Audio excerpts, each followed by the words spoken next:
노후에는 이런 생각이 들곤 합니다. 집 한 채는 있는데 매달 쓸 생활비가 부족하다. 그렇다고 집을 팔기에는 마땅치가 않고 자식한테 손 벌리기는 싫고 말입니다. 이러한 고민을 정말 많은 분들이 하고 있습니다. 그리고 그 고민을 해결해 줄 수 있는 제도 중 하나가 바로 주택연금인데, 문제는 이게 과연 나에게 이득이 되는 제도인가? 뭔가 복잡하게 느껴진다는 거예요. 그런데 오늘 딱 이 영상 하나만 끝까지 보시면 됩니다. 2026년 3월부터 주택연금이 크게 바뀌는데 어떻게 바뀌는지, 나한테 해당은 되는 건지, 실제로 얼마나 받을 수 있는지 오늘 전부 알 수 있습니다. 그리고 마지막에 굉장히 중요한 내용이 하나 더 있습니다. 지금까지 주택연금을 망설이게 했던 가장 큰 걸림돌이 드디어 해소됩니다. 그게 뭔지 끝까지 봐주세요. 안녕하세요. 시니어지의 스쿨입니다. 먼저 주택연금에 대해 정확히 잘 모르는 분들을 위해 딱 한 줄로 정리해보겠습니다. 내 집을 국가기관인 한국주택금융공사에 맡기고 그 대신 매달 일정 금액을 죽을 때까지 연금처럼 받는 제도입니다. 집에서는 내가 계속 살면 되고요. 이사 안 가도 됩니다. 그냥 살면서 매달 일정 금액을 지급받게 됩니다. 그리고 중요한 건 내가 건강하게 오래 살게 돼요. 집값보다 더 많이 받게 되더라도 추가 청구는 없습니다. 반대로 내가 일찍 세상을 떠나서 덜 받았다면 남은 집값은 상속인에게 돌아갑니다. 어느 쪽이든 손해를 보는 구조는 아니에요. 지금 주택연금 가입자 수가 전국에 약 15만 가구입니다. 전체 고령 가구의 2% 정도밖에 안 돼요. 왜 이렇게 적을까요? 그 이유를 이제부터 말씀드리려고 합니다. 2026년 3월 1일부터 주택연금 월 수령액이 올라갑니다. 정부가 발표한 기준으로 보면 평균적인 가입자, 그러니까 72세이고 집값이 4억 원인 분 기준으로 지금까지는 매달 129만 7천 원을 받았는데 이제는 133만 8천 원을 받게 됩니다. 약 3% 인상되는 겁니다. 4만 원 이상이 인상되어 매달 들어옵니다. 1년이면 거의 50만 원이 더 생기는 거고 10년이면 500만 원이 넘습니다. 그리고 이번 개편으로 전체 가입 기간 동안 총 수령액이 평균 849만 원 더 늘어난다고 합니다. 나는 집값이 4억이 안 되는데 하는 분들도 있을 거예요.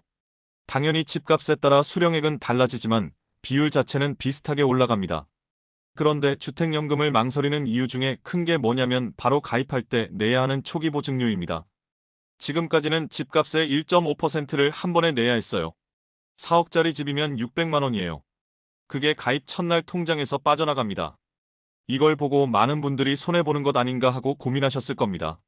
3월 1일부터는 이게 1%로 내려갑니다. 4억짜리 집이면 400만 원이에요. 200만 원이 줄어듭니다. 그리고 가입 후에 마음이 바뀔 수도 있겠죠. 만약 가입 후에 마음이 바뀌어서 해지하고 싶다면 초기 보증료를 돌려받을 수 있는 기간이 기존 3년에서 5년으로 늘어납니다. 한 가지 같이 알아두셔야 할 부분이 있어요. 초기 보증료가 내려가는 대신 매년 내는 연 보증료는 조금 올라갑니다. 대출 잔액의 0.75%에서 0.95%로요. 이렇게 조정하는 이유는 초기에 목돈이 빠져나가는 부담은 줄이되 전체적인 연금 수령액은 유지하기 위함이에요. 가입자 입장에서는 진입 장벽이 낮아지는 겁니다. 지금 가장 집중해서 봐주셔야 할 내용이 나옵니다. 6월 1일부터는 취약한 고령층을 위한 우대 수령액이 더 올라갑니다. 지금도 부부 중 한 명이 기초연금 수급자이고 부부 합산으로 집 한 채만 가지고 있고 그 집 시가가 2억 5천만 원 미만이면 우대형 주택연금을 받을 수 있어요. 일반 주택연금보다 더 많이 받는 건데요. 6월부터는 집값이 1억 8천만 원 미만인 분들에 한해서 이 우대폭이 더 커집니다. 예를 들어 집값이 1억 3천만 원인 77세 어르신이라면 지금은 우대 금액이 월 9만 3천 원이었는데 앞으로는 월 12만 4천 원으로 늘어나요. 매달 3만 원이 더 생기는 거죠. 집 한 채로 버텨온 분들한테 희소식입니다. 또 한 가지는 지금까지 주택연금은 내가 그 집에 직접 살고 있어야만 가입할 수 있었어요. 실거주 의무라는 조건이 있었거든요. 그런데 현실을 보면 이게 참 맞지 않는 경우가 많았습니다. 병원 입원이 길어진 경우, 자녀 집 근처로 일정 기간 옮겨서 살고 있는 경우, 요양원이나 노인주거복지시설에 입주하게 된 경우, 이런 상황에서는 집에 살고 있지 않다는 이유만으로 주택연금에 가입할 수 없었어요. 집은 있는데 정작 가장 돈이 필요한 시기에 혜택을 못 받는 경우가 생겼던 거예요. 6월 1일부터는 이 부분도 바뀝니다. 질병 치료, 자녀 봉양, 노인주거복지시설 입주 등 불가피한 사유가 있다면 실거주를 하지 않더라도 주택연금에 가입할 수 있게 됩니다. 그리고 집을 제3자에게 임대하고 있는 경우에도 한국주택금융공사의 승인을 받으면 가입이 가능해집니다. 마지막으로 한 가지 더 알려드릴게요.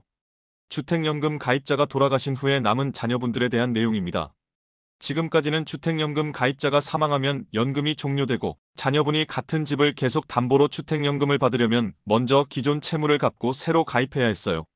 현실적으로 쉽지 않은 절차였습니다. 앞으로는 만 55세 이상인 자녀가 같은 집을 담보로 주택연금에 가입하길 원할 경우 채무 상환 절차 없이도 바로 가입할 수 있게 됩니다. 부모님께서 이 집을 잘 활용하셨고 그 집에 이어서 자녀도 노후를 보낼 수 있게 된 거예요. 집이 세대를 이어 노후를 지켜주는 자산이 되는 겁니다. 그럼 지금까지의 내용을 정리해드리겠습니다. 주택연금의 월 수령액이 3월 1일부터 평균 3% 올라가고 초기 보증료는 집값의 1.5%에서 1.0%로 내려갑니다. 6월 1일부터는 저가 주택 보유 어르신들의 우대 수령액이 더 올라가고 지금 집에 살고 있지 않아도 주택연금에 가입할 수 있게 됩니다. 그리고 가입자 사망 후 자녀가 동일주택으로 연금을 이어받는 것도 훨씬 쉬워집니다. 아마도 2026년이 주택연금에 있어서 가장 큰 전환점이 될 것 같습니다. 자식한테 집 물려주느니 내가 쓰고 가야지라는 말씀 많이들 하세요. 그런데 집을 물려주고 싶지 않아서라기보다 그냥 내 노후를 내 힘으로 해결하고 싶어 하는 분들이 많은 거거든요. 자식에게 손 벌리지 않고 자식 힘들게 하고 싶지 않고 죽을 때까지 남의 손 빌리지 않고 내 수발을 내 손으로 하다 가고 싶은 마음은 누구나 똑같죠. 그 마음을 지켜드릴 수 있는 제도 중 하나인 주택연금. 제도가 설명드린 대로 더 좋아졌으니 참고해 보시기 바랍니다. 지금까지 영상 시청해주셔서 감사합니다. 이 영상이 도움이 되었다면 주변에 꼭 공유해주세요. 이런 정보 정작 필요한 분들이 모르는 경우가 많습니다. 오늘도 건강하고 행복하세요.